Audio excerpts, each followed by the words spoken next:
الحمد لله نحمده ونستعينه ونستغفره ونؤمن به ونتوكل عليه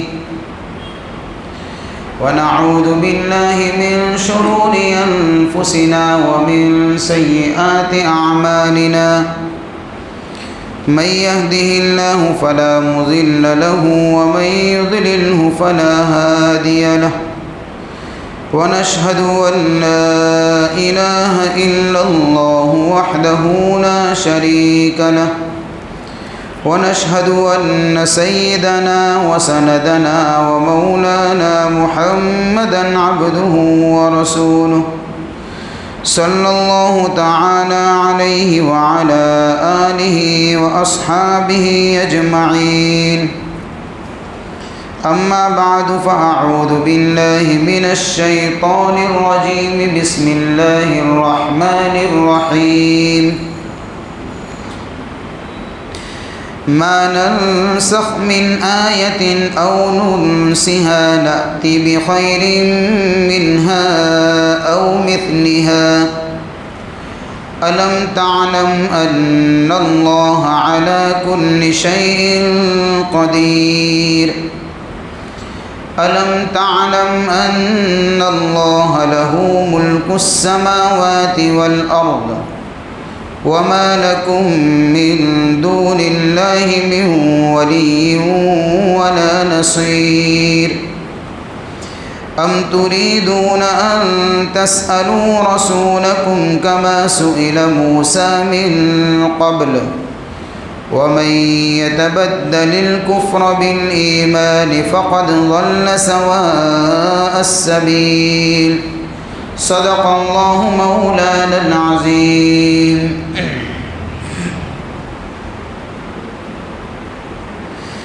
ما ننسخ من آیت،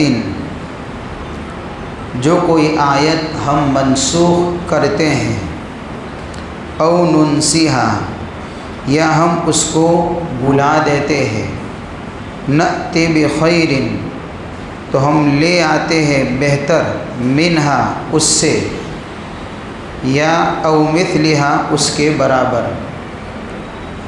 الم تعلم کیا آپ نہیں جانتے، ان اللہ کہ بے شک اللہ، علی کل شیء ہر چیز کے اوپر، قدیر قدرت رکھنے والا ہے۔ الم تعلم کیا آپ نہیں جانتے، ان اللہ کہ بے شک اللہ، لہو اس کے لیے ہے، ملک السماوات والارض آسمانوں اور زمین کی حکومت، وما لکم اور تمہارے لیے نہیں ہے، من دون اللہ اللہ کے علاوہ، من ولی کوئی دوست، ولا نصیر اور نہ کوئی مددگار۔ ام تریدون کیا تم چاہتے ہو، ان تسألو کہ تم سوال کرو، رسولکم اپنے رسول سے، کما سئل جیسے کہ سوال کیا گیا، موسیٰ علیہ السلام سے، من قبل اس سے پہلے، ومن یتبدل الکفر بالایمان جو کوئی کفر کو ایمان کے بدلے میں لے گا، فقد ضل بس حقیقت یہ ہے کہ وہ گمراہ ہوا، سواء السبیل سیدھے راستے سے۔ یہ ہے سورۃ البقرہ آیت نمبر 106، 107 اور 108۔ اس آیت کے اندر اللہ تعالیٰ نے یہودیوں کے ایک اعتراض کا، اور صرف یہود ہی نہیں بلکہ جتنی بھی قومیں ہیں آئے دین اسلام کے مختلف مسائل کے اوپر اعتراضات اور سوالات کیا کرتے ہیں، ایسے لوگوں کو اللہ نے اس آیت میں جواب دیا ہے۔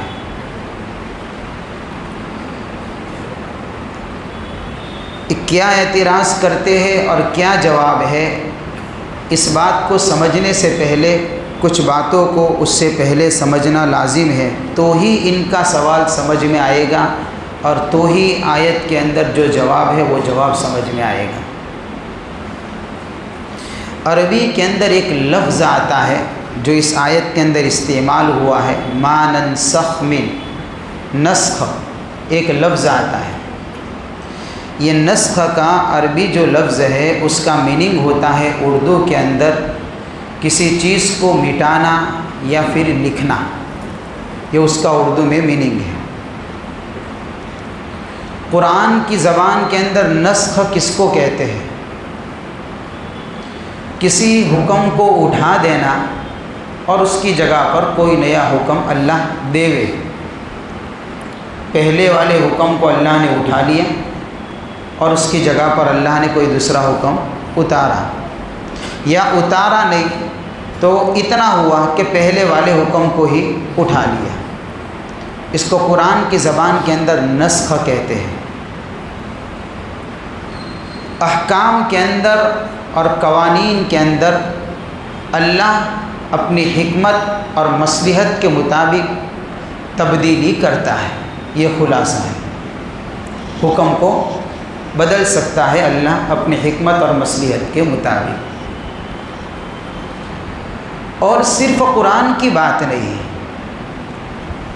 بلکہ یہ قوانین اور یہ احکام بدلنا جو ہے ہم دیکھتے ہیں حکومتوں کے اندر اور بڑے بڑے اداروں کے اندر، وہ اپنے قوانین کو اور اپنے احکام کو لوگ بدلتے رہتے ہیں۔ اس بات کو میں بھی جانتا ہوں اور آپ بھی جانتے ہیں، لیکن حکومتوں کے اور بڑے اداروں کے اور تنظیموں کے قوانین جو بدلتے ہیں اس کی دو وجہیں ہوتی ہیں۔ ایک وجہ یہ ہے کہ کسی حکومت نے کوئی قانون بنایا اور قانون بنانے کے بعد اس کو نافذ کیا، لوگوں میں عام کیا، پتہ چلا کہ ہمارے قانون بنانے میں غلطی ہو گئی ہے، تو بعد میں غلطی کا احساس ہوا تو اس قانون کو انہوں نے اٹھا لیا۔ یہ اٹھانا یہی نسخ ہے، اسی کو کہتے ہیں نسخ، کہ کسی قانون کو ختم کر دینا۔ لیکن ان حکومتوں نے اور ان اداروں نے اپنے قانون کو کیوں ختم کیا؟ اس لیے کہ ان کو بعد میں پتہ چلا کہ ہمارے قانون بنانے میں مسٹیک ہوئی ہے اور ہماری بھول ہوئی ہے، اس لیے وہ اپنے قانون کو اٹھاتے ہیں۔ ایک تو اس وجہ سے قانون اٹھائے جاتے ہیں، ختم کیے جاتے ہیں، یا کبھی اس وجہ سے کوئی قانون کو ختم کیا جاتا ہے کہ بھئی ابھی ایک قانون بنا ابھی کے حالات کے حساب سے، چند سال بعد چند مہینوں کے بعد حالات بدل گئے، اب یہ قانون ان حالات میں نہیں چل سکتا، لہذا انہوں نے اس قانون کو اٹھا لیا۔ یعنی آنے والے حالات سے واقف نہیں تھے، ابھی کے حالات ان کے سامنے تھے، ان کا علم نہیں تھا کہ بعد میں کیا ہونے والا ہے، اس لیے بعد میں جا کر جب یہ قانون لوگوں میں نہیں چلا تو اس کو اٹھانا پڑا، ناواقفیت کی وجہ سے، علم نہ ہونے کی وجہ سے۔ تو دنیا کی حکومتوں کے اندر اور بڑے بڑے اداروں کے اندر قانون اور احکامات میں جو نسخ ہوتا ہے، یعنی جو اس کو اٹھایا جاتا ہے، اس کی دو وجہ ہے، یا تو غلطی ہوتی ہے تو قانون کو ختم کیا جاتا ہے، یا حالات سے واقف نہیں ہوتے ہیں تو قانون کو ختم کیا جاتا ہے۔ اللہ اپنے قانون کو بھی بدلتا ہے، لیکن اللہ جو اپنے قانون کو بدلتا ہے وہ اپنی حکمت اور مصلحت کو مد نظر رکھتے ہوئے بدلتا ہے۔ اللہ کے قانون کے بدلنے میں نہ غلطی کا کوئی امکان ہے اور نہ اس بات کا اندیشہ ہے کہ اللہ حالات سے واقف نہیں ہے، یہ فرق ہے۔ ایک حکم اللہ نے ابھی جاری کیا تو اللہ تعالیٰ نے جو حکم جاری کیا اس کے متعلق اللہ کو مکمل علم ہے کہ آئندہ حالات چینج ہونے والے ہیں، اس حکم کو ختم کیا جائے گا، اور ابھی جو جاری کیا ہے ابھی کے حالات کے اعتبار سے پرفیکٹ ہے، اس حکم کے جاری کرنے میں کسی طرح کی کوئی غلطی نہیں ہوتی۔ یہ قرآنی احکامات اور دنیا کے احکام کے اندر یہ فرق ہے کہ دنیا کے احکام کے اندر تبدیلی آتی ہے غلطی کی وجہ سے اور ان لوگوں کے حالات سے ناواقف ہونے کی وجہ سے، اور قرآن کے احکام کے اندر تبدیلی آتی ہے اللہ کی حکمت اور مصلحت کے مطابق۔ اس کے اندر نہ کوئی غلطی کا مسئلہ ہے اور اس کے اندر نہ کوئی ایسے علم سے دوری کا کوئی مسئلہ ہے۔ اس کو بولتے ہیں نسخ، اور ایسا نسخ احکامات کا بدلنا شریعتوں کے اندر رہا ہے۔ ایک مثال دے دو، کوئی بیمار آدمی تھا، ڈاکٹر کے پاس گیا علاج کروانے کے لیے، کوئی ماہر حکیم کے پاس گیا، ڈاکٹر نے اس کی نبض چیک کی اور اس کے بعد اس کے لیے ایک نسخہ اور دوائی تجویز کی، اور بیمار سے کہا کہ بھئی آپ 3 دن تک یہ دوائی پیؤں گے۔ چنانچہ بیمار نے 3 دن تک دوائی پی،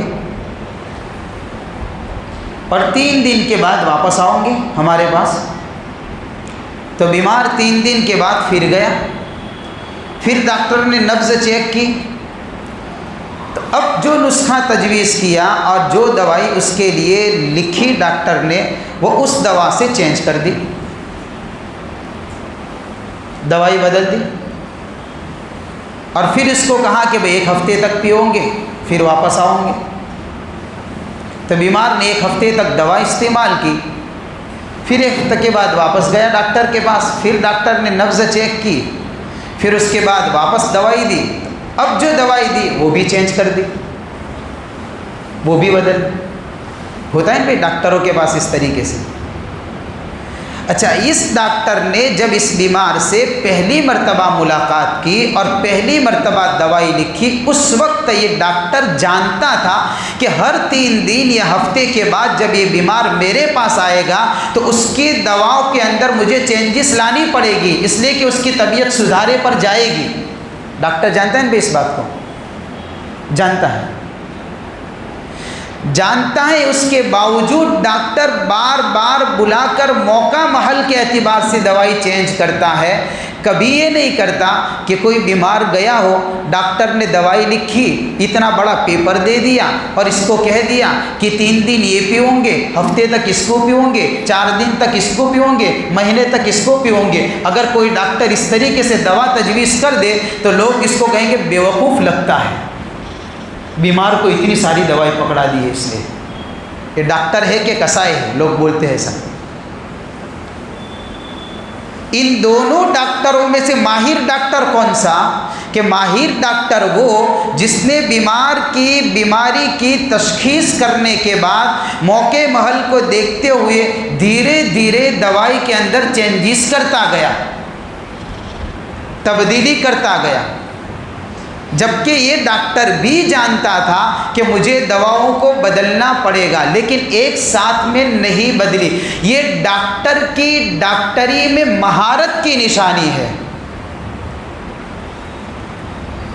لیکن بیمار کی مصلحت کو مد نظر رکھتے ہوئے، بیمار کی پوزیشن کو مد نظر رکھتے ہوئے ایک ساتھ میں سارے نسخے نہیں پکڑا دیے کہ ایسا نہ ہو کہ اس کے اوپر بوجھ پڑ جائے۔ تو جس طریقے سے یہ ڈاکٹر اپنی مہارت کا ثبوت دیتا ہے کہ وقتاً فوقتاً بیماری کے اندر اس کی دوائی کو چینج کر کے اس بیمار کو صحیح پوزیشن پر لانے کی کوشش کرتا ہے، اسی طریقے سے اللہ کے احکام کے اندر روحانی بیماریاں بندوں کے اندر ہوتی ہے۔ اللہ تعالیٰ اپنے احکام کو حالات اور تقاضے کے مطابق مصلحت کو مد نظر رکھتے ہوئے، بندوں کے مزاج کو مد نظر رکھتے ہوئے آہستہ آہستہ اپنے احکام کے اندر تبدیلی لاتے ہیں۔ یہ اللہ تعالیٰ کی یہی یعنی گویا کہ بہت بڑی مصلحت ہے کہ قرآن کے اندر نسخ کیسے ہوتا ہے کہ اس طریقے سے ہوتا ہے، اور ایسا ہوا ہے۔ ہر آنے والی شریعت اگلی شریعت کو مٹا دیتی ہے، ختم کرتی ہے۔ اب ہوا نا صاحب؟ جو بھی نبی آئے تو اگلے نبی کی شریعت ختم. اس طریقے سے جو بھی کوئی نئی کتاب آئی تو اگلی کتاب کا احکام ختم. یہی نسخ ہے. اور ایسا بھی ہوتا ہے کہ ایک ہی شریعت کے اندر، ایک ہی نبوت کے اندر ایک مرتبہ ایک حکم دیا اور چند مہینوں کے بعد پھر وہ حکم ختم کر کے دوسرا حکم دیا. یہ بھی ہوتا ہے. اب یہ نسخ ہے. اب ظاہر سی بات ہے اس کے اندر کوئی سوال کی گنجائش ہے؟ بندوں کے مزاج کو مد نظر رکھتے ہوئے اللہ اپنے احکام کو بدلتے ہیں. جیسے ماہر ڈاکٹر دوائی تجویز کرتا ہے، اب اس میں کون سے اعتراض کی بات ہے؟ کوئی اعتراض ہی نہیں. اب سنیے ان کا اعتراض. یہ چند باتوں کو سامنے رکھتے ہوئے یہودیوں نے اور اہل کتاب نے اعتراض کیا، سوال اٹھایا. کیا سوال اٹھایا؟ سوال یہ اٹھایا کہ محمد صلی اللہ علیہ وسلم اپنے صحابہ کو کسی بات کا حکم کرتے ہیں آج، پھر پتہ نہیں کیا ہوتا ہے کہ پھر چند دن ہوتے ہیں تو پھر ان کو ختم کر دیتے، وہ حکم سے روک دیتے ہیں. تو سوال کیا اٹھایا انہوں نے کہ اگر اس طریقے سے ایک حکم کیا پھر چند دن کے بعد یہ حکم ختم کرا تو اس کا مطلب تو یہ ہوا کہ نبی اپنی طرف سے کوئی قانون گڑھ کر لاتے ہیں، جب سیٹ اپ نہیں ہوتا تو اس کو ختم کر کے دوسرا قانون دیتے ہیں. یہ سوال اٹھایا. اور یہ بھی اعتراض کیا کہ بھئی اس طریقے سے حکم کو ختم کرنا تو اس کا مطلب یہ ہے کہ اللہ تعالیٰ کو پتہ نہیں تھا، اللہ کو علم نہیں تھا کہ اس طریقے سے قرآن کے اندر بھی چینجز کرنی پڑتی، حکم بدلنا پڑتا ہے. یہ سوال انہوں نے اٹھایا اور یہ اعتراض انہوں نے اٹھایا. اور یہ اس زمانے میں اٹھاتا ایسا نہیں، ابھی بھی لوگ اٹھاتے ہیں یہی سوال اٹھاتے ہیں. جو مذہب اسلام پر جن کا کام اعتراض کرنا ہے، ان کے سوالوں میں سے ایک سوال یہ بھی ہے کہ قرآن کے حکم کے اندر چینجز کیوں کرتے ہیں؟ کیا اللہ کو پتہ نہیں ہے؟ اللہ کو علم نہیں تھا کہ بار بار حکم بدلنے پڑے، بار بار چینجز کرنی پڑی؟ کیونکہ حکم تو وہی لوگ چینج کرتے ہیں کہ کوئی بھول ہو گئی ہو تو حکم چینج کرو، یا پھر کچھ پتہ نہ ہو تو حکم چینج کرو. تو کیا اللہ تعالیٰ کے پاس علم نہیں ہے؟ یہ سوال ابھی بھی اٹھاتے ہیں اور اٹھانے والوں نے اٹھائے ہیں. کیوں اٹھاتے ہیں سوال؟ اس کے اوپر ایک سوال ہے، اعتراض کیوں کیا؟ کبھی کبھار کوئی سوال اس لیے کیا جاتا ہے کہ سامنے والا چاہتا ہے کہ میں اس سوال کا اطمینان بخش جواب حاصل کروں اور میں اپنے دل میں تسلی حاصل کروں. تو بات ٹھیک ہے، کوئی سوال کرتا ہے تو سمجھنا چاہتا ہے ایک بات کو، تو سمجھنے کی نیت سے، ہدایت کی غرض سے اگر کوئی سوال کرتا ہے تو بات سمجھ میں آتی ہے، سوال کرنا چاہیے اس وقت اور سوال کر کے اپنے مسئلے کو حل کرنا چاہیے. ان کا جو اعتراض تھا کیا وہ ہدایت کی غرض سے تھا؟ ان کا یہ سوال تھا کیا کوئی بات سمجھنے کی غرض سے تھا؟ اس غرض سے نہیں تھا، بلکہ ان کا سوال اس لیے تھا کہ ایسے سوالات کے شوشے کھڑے کر کے کمزور مسلمانوں کے دلوں میں شکوک اور شبہات پیدا کرے. اس لیے میں نے کہا یہ ہو رہا ہے، ابھی یہ ایسا ہو رہا ہے کہ ایسے ایسے سوالات کھڑے کرو اور ایسے ایسے شوشے ان کے اندر چھوڑے جاوے کہ جو دین سے واقف نہیں ہے، جو علم کی بات کو سمجھ نہیں سکتا ہے، وہ اگر ان کے سوالوں کو سنے گا اور ان کے سوالات کو اگر سمجھنے کی کوشش کرے گا تو ممکن ہے اپنے کمزور ایمان کی وجہ سے اور اپنے اندر علم نہ ہونے کی وجہ سے مسلمان ہے پھر بھی اپنے اسلام کے بارے میں وہ شک اور شبے میں مبتلا ہو جاوے. اور لوگ ہو جاتے ہیں مبتلا، ہو جاوے نہیں، صرف اس طریقے سے لوگ مبتلا ہو جاتے ہیں. میڈیا کا کام یہ ہے،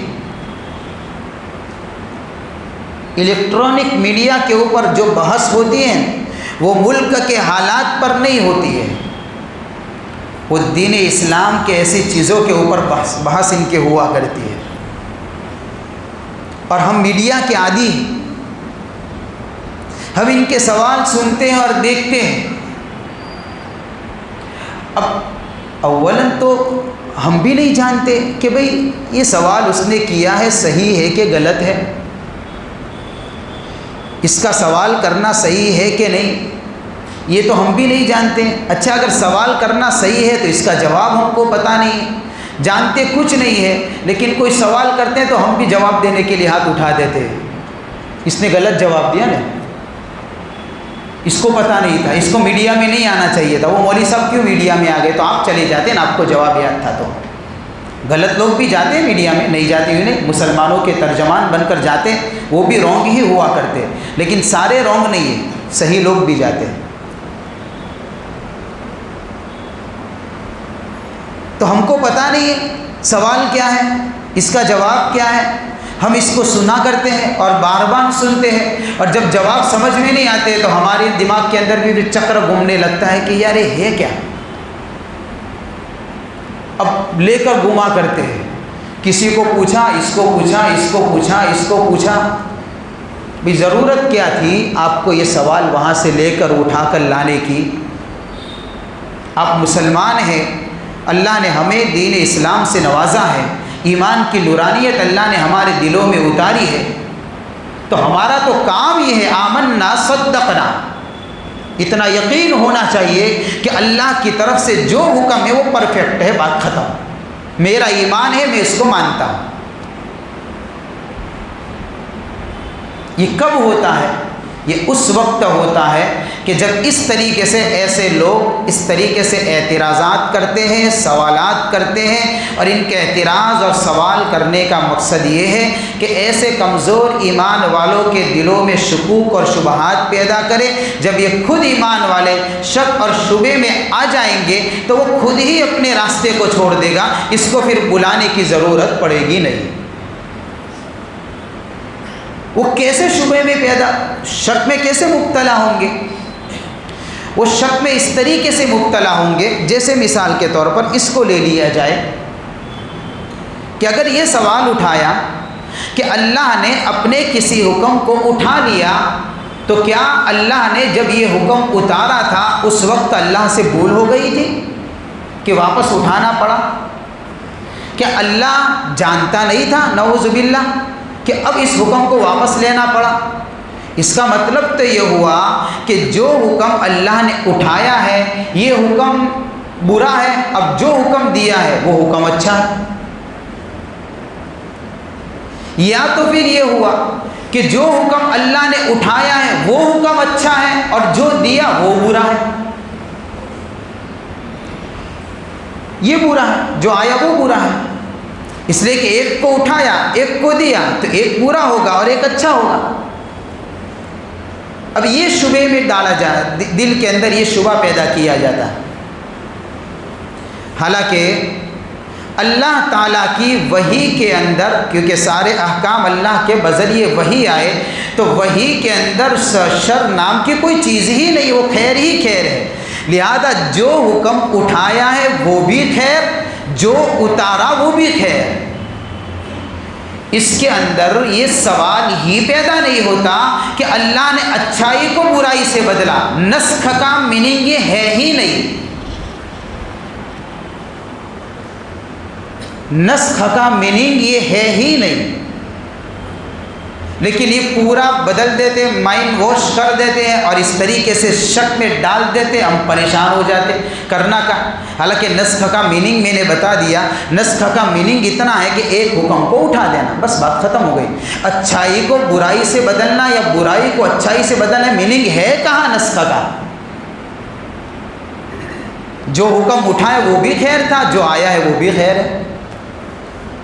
یہ شبے پیدا کیے جاتے ہیں مسلمانوں کے دلوں کے اندر غلط سوالات کر کے،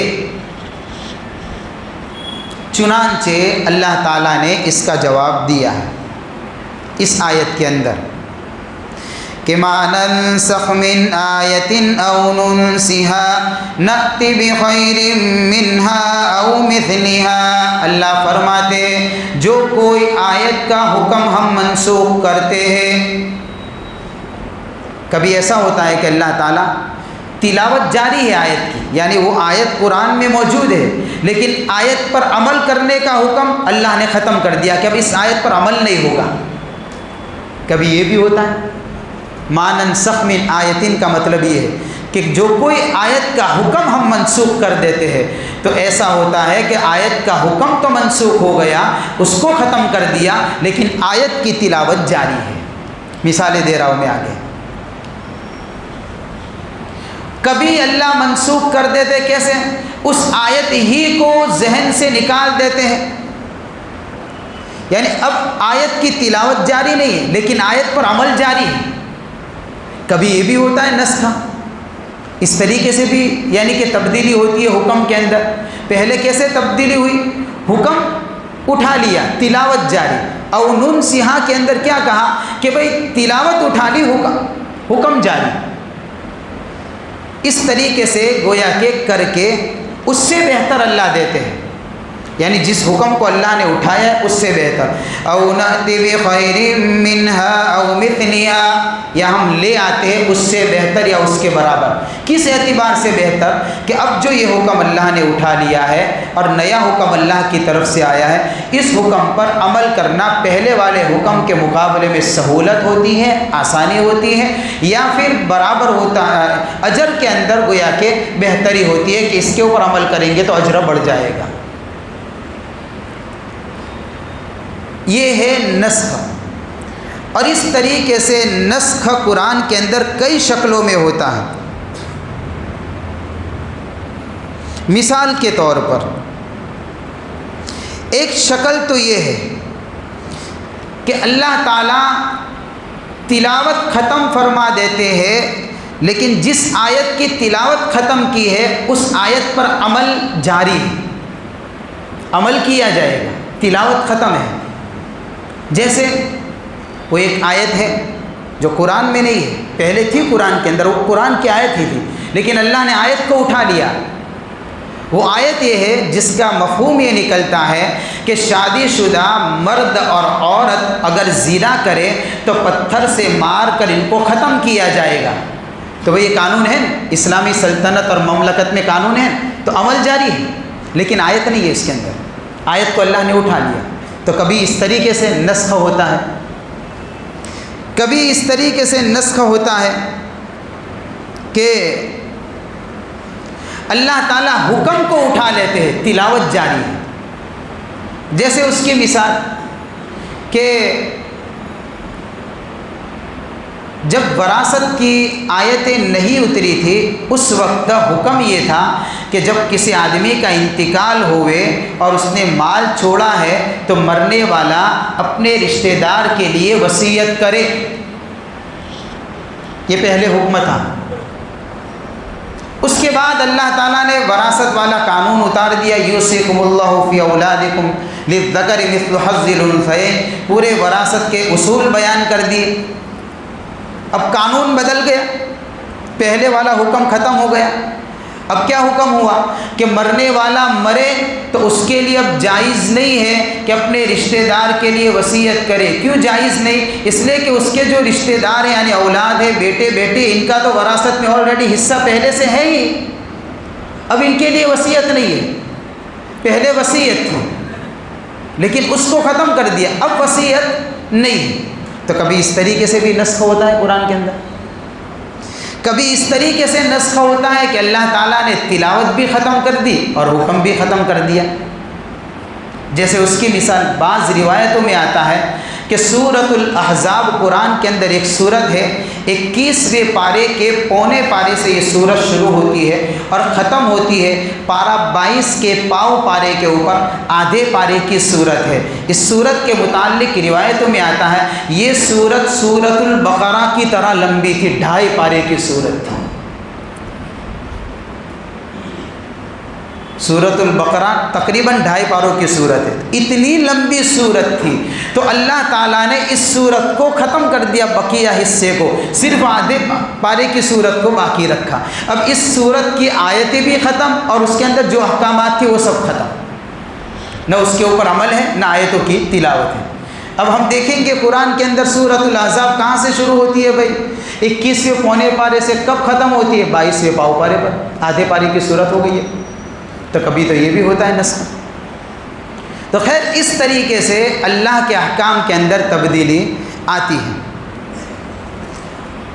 اس تبدیلی کی مثال کو اس طریقے سے بھی سمجھ سکتے ہیں کہ جس طریقے سے موسم بدلتا ہے، موسم بدلتا ہے تو ہمارے کپڑے چینج ہو جاتے ہیں، موسم کے حساب سے آدمی کپڑے بدلتا ہے۔ ہاں، بارش کی سیزن ہے تو رین کوٹ پہنے گا، اس کا یونیفارم چینج ہو گیا، اوپر کا بدل گیا۔ ٹھنڈی کی سیزن آئی تو ٹھنڈی کے کپڑے پہنے گا، گرم کپڑے، سویٹر ہے، رومال ہے، موزے ہے، یہ پہنے گا۔ پھر موسم بدل گیا، گرمی کی سیزن آئے گی تو گرمی کی سیزن کے اندر پتلے کپڑے، کاٹن جیسے کپڑے پہنے گا جس میں گرمی نہ لگے۔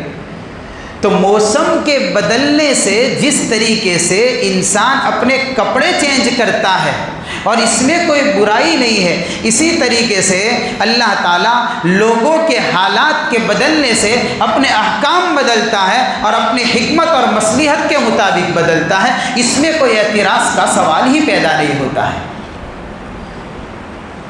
کہ کسی کو سوال اٹھے، سوال ہی پیدا نہیں ہوتا۔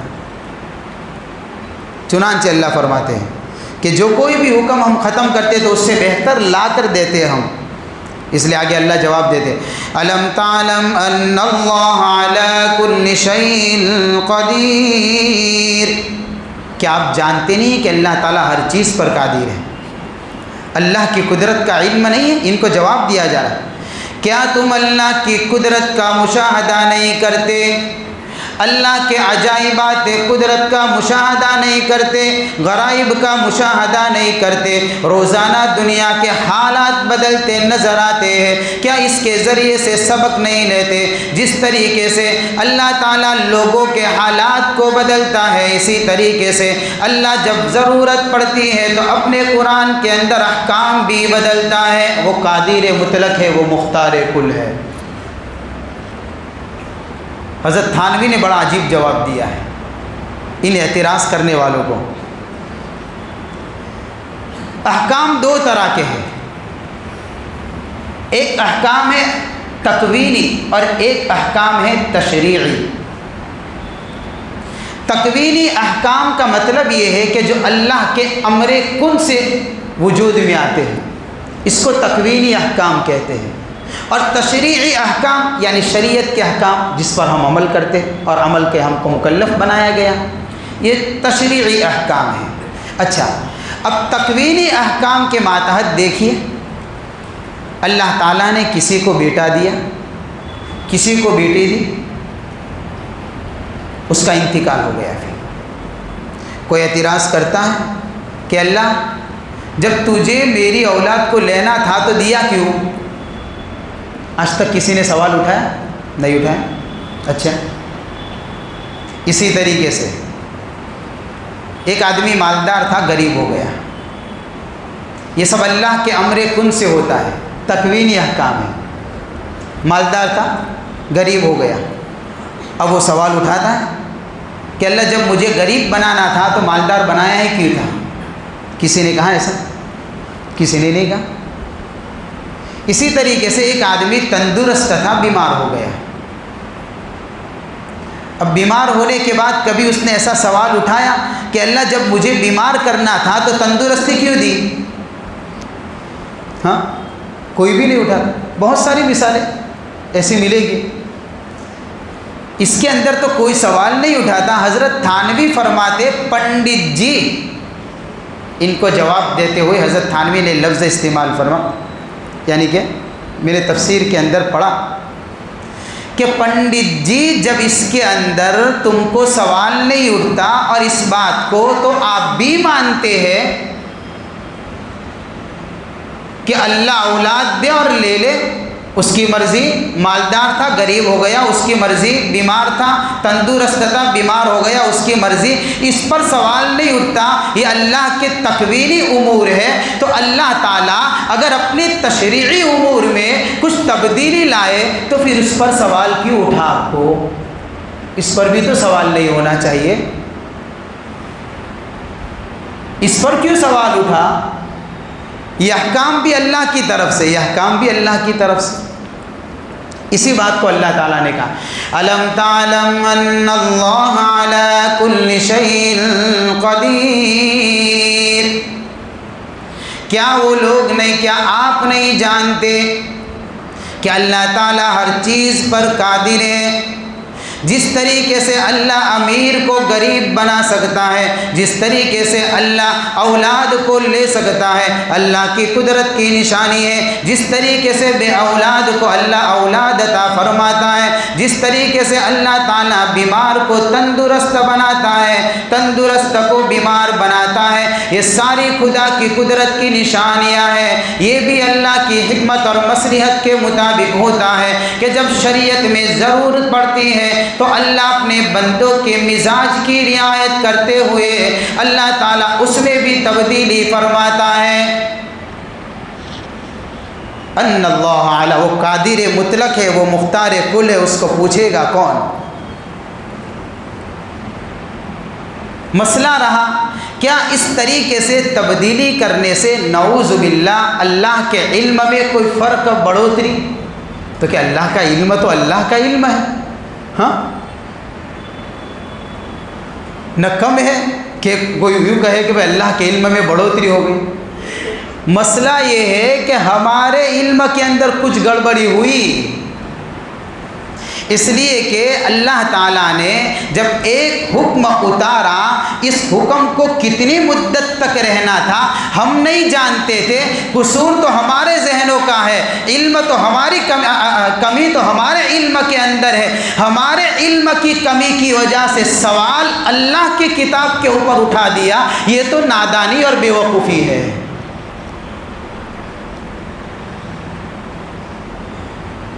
ورنہ اللہ کا علم تو کامل اور مکمل ہے۔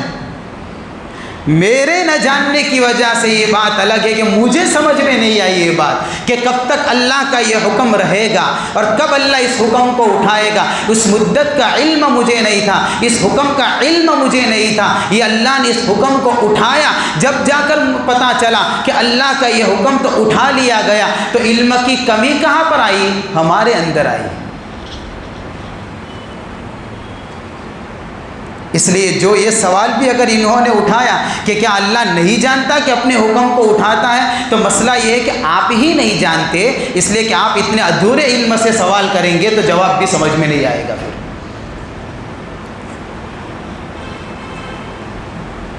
تو یہ ہے اصل حقیقت۔ اس لیے اللہ فرماتے کہ تو ہماری قدرت ہے کہ اللہ تعالیٰ جب چاہے، اپنی قدرت اور مختار کل ہے کہ جب چاہے اپنے حکم کے اندر اللہ تبدیلی فرما دے۔ آگے اللہ فرماتے الم تعلم ان اللہ لہ ملک السماوات والارض، اور یہ بات بھی ہے، دیکھیے، کیا آپ نہیں جانتے کہ آسمان اور زمین کی حکومت کس کی ہے؟ آسمان اور زمین کے اندر سلطنت اللہ تعالیٰ کی چلتی ہے، آسمان اور زمین کے اندر بادشاہت اللہ کی چلتی ہے، امر بھی اللہ کا چلے گا۔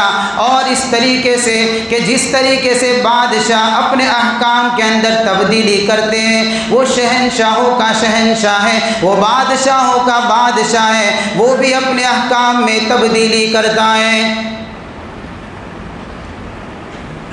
الم تعلم ان اللہ لہ ملک السماوات والارض، جس طریقے سے ماہر طبیب بیمار کی بیماری کے اندر، دوائی کے اندر رد و بدل کرتا ہے، تبدیل کرتا ہے، اس طریقے سے یہ بادشاہوں کا بادشاہ اپنے علم اور اپنے شان کے مطابق، اپنی حکمت اور مصلحت کے مطابق اپنے احکام بدل دیتا ہے۔ اس کی بادشاہت اور اس کی حکومت ہے، جس طریقے سے دنیا کی حکومت اپنے قوانین بدل دیتی ہے، جس طریقے سے دنیا کی حکومتیں اپنے احکام بدل دیتی ہے، اور یہ حکومتیں تو چھوٹی اور عارضی ہے، وہ اللہ کی حکومت وَيَبْقَى وَجْهُ رَبِّكَ ذُو الْجَلَالِ وَالْإِكْرَامِ، یہ ایسی حکومت ہے کہ صرف یہی ذات باقی ہے۔ یہ ایسی حکومت ہے کہ اللہ سوال کرے گا کل قیامت کے دن، سارے لوگ ہوں گے محشر کے میدان کے اندر ہوں گے، دنیا کے اندر مغرور آنے والے بادشاہ بھی ہوں گے اور محکوم لوگ بھی ہوں گے، سارے کے سارے محشر کے میدان کے اندر مرے پڑے ہوں گے۔ اس وقت اللہ کہے گا لمن الملک اليوم، اے تکبر کرنے والوں، اے زمین پر اکڑ کر چلنے والوں، اے لوگوں پر ظلم کرنے والوں، اے اپنے بادشاہت پر ناز کرنے والوں، آج رب العالمین تم سے سوال کرتا ہے لمن الملک اليوم، جواب دو آج کس کی حکومت ہے؟ قرآن کہتا ہے سارے کے سارے لوگ مرے پڑے ہوں گے، کوئی بھی جواب نہیں دے گا، خود اللہ جواب دیں گے لمن الملک اليوم للہ الواحد القہار، ایک اللہ کی حکومت ہے جو تنے تنہا ہے اور غلبے والا ہے۔ اتنا بڑا یعنی کہ رب تعالی اور ایسی حکومت کا مالک اللہ، تو کیا اپنے احکام کے اندر تبدیلی نہیں کرے گا اللہ؟ اس لیے بندوں کا کام کیا ہے؟ بندوں کا کام تو یہ ہے کہ اللہ کے احکام کو جو بھی آئے اس کو فرض ہے، اس کو پورا کرنا لازم ہے۔ چینی گوئیاں اور اس طریقے سے تبصرے کرنا کہ میرے لیے یہ حکم سیٹ اپ نہیں ہے تو میں عمل نہیں کر سکتا ہوں، اگر اس طریقے سے کریں گے تو نتیجہ کیا نکلے گا؟ وَمَا لَكُم مِّن دُونِ اللَّهِ مِن وَلِيٍّ وَلَا نَصِيرٍ، اگر کوئی اللہ کے حکم کے پورا کرنے میں تأمل کرے گا، دیر کرے گا، سستی کرے گا، اللہ فرماتا ہے کہ پھر اللہ کے مقابلے میں کوئی مدد کرنے والا نہیں ہوگا، اللہ کے مقابلے میں کوئی اس کی حمایت کرنے والا نہیں ہوگا۔ ہاں، پھر اللہ کی پکڑ آئے گی، اللہ کی پکڑ سے پھر کوئی بچا نہیں سکے گا، کوئی مدد نہیں کرے گا پھر۔ اس لیے بندے کا کام ہے کہ اللہ کے احکام کے اوپر ماننا اور اس کے اوپر ایمان لا کر عمل کرنا۔ آخری ایک بات بتا دوں، یہ قرآن کے اندر جو بھی نسخ ہوا وہ آپ علیہ السلام کی زندگی میں ہوا۔ اب آپ کی زندگی میں دین کامل اور مکمل ہو گیا اور اللہ نے اعلان کر دیا اليوم اکملت لکم دینکم واتممت علیکم نعمتی ورضیت لکم الاسلام دینا۔ اب دین کامل ہو گیا، مکمل ہو گیا، اللہ نے اپنی نعمت اور دین اسلام کو مکمل کر دیا اور اللہ نے پسند کر دیا کہ اسلام لوگوں کا دین رہے، اللہ نے چوائس کر دیا ہمارے لیے۔ اب نسخ نہیں ہوگا، اب احکام میں تبدیلی نہیں ہوگی، اب کوئی اپنی طرف سے کسی بھی قرآن کے کوئی حکم کو اب نہیں بدل سکتا ہے، اپنی مرضی سے کسی حکم کے اندر اب چینجز نہیں لا سکتا۔ یہ اس وقت تک تھا جب تک وحی کا نزول تھا، آپ علیہ السلام دنیا میں تشریف فرما تھے، آپ کی زندگی کے اندر اب دین کامل اور مکمل ہو گیا اور اس طریقے سے پرفیکٹ اللہ کی طرف سے احکام اس امت کو مل گئے کہ اب کسی حکم کے اندر نہ چینجز لانے کی ضرورت ہے، نہ بدلاؤ لانے کی ضرورت ہے، نہ ہٹانے کی ضرورت ہے، نہ اس طریقے سے کسی کے مزاج کے اندر کوئی ایسی بات آتی ہو کہ اس پر میں عمل نہیں کر سکتا ہوں، میں عمل نہیں کروں گا، اب یہ نہیں ہو سکتا ہے۔ اب اللہ کا احکام، اللہ کا دین کامل ہو چکا ہے، نسخ کا معاملہ سارا حضور کی زندگی کے اندر تھا، اب نہیں۔ لہذا کوئی بھی اپنی مرضی سے شریعت کا کوئی حکم بدل نہیں سکتا ہے۔ اب لوگ اس کی بھی کوشش کرتے ہیں، شریعت کے بھی احکام کے بدلنے کی بھی لوگ سازشیں کرتے ہیں، ہے نا، کوئی طلاق کے مسئلے کو بدلنے کی بات کرتا ہے، کوئی اس طریقے سے یعنی کہ ایسے قوانین لاگو کیے جاتے یا لاگو کرنے کی کوشش کی جاتی ہے جس کے اندر شریعت کے ایسے مسائل چینج ہو جائے، بدل جائے اور لوگ عمل نہ کر سکیں، یہ ساری چیزیں ہوتی ہے، لیکن اللہ کے احکام کے اندر اب کوئی تبدیلی کوئی کر سکتا نہیں ہے۔ اب دین ہو گیا کامل اور مکمل، اب جو حکم ہے اس طریقے سے احکام کے اوپر ہر ایک کو عمل کرنا ہوگا۔ وآخر دعوانا ان الحمد للہ رب العالمین۔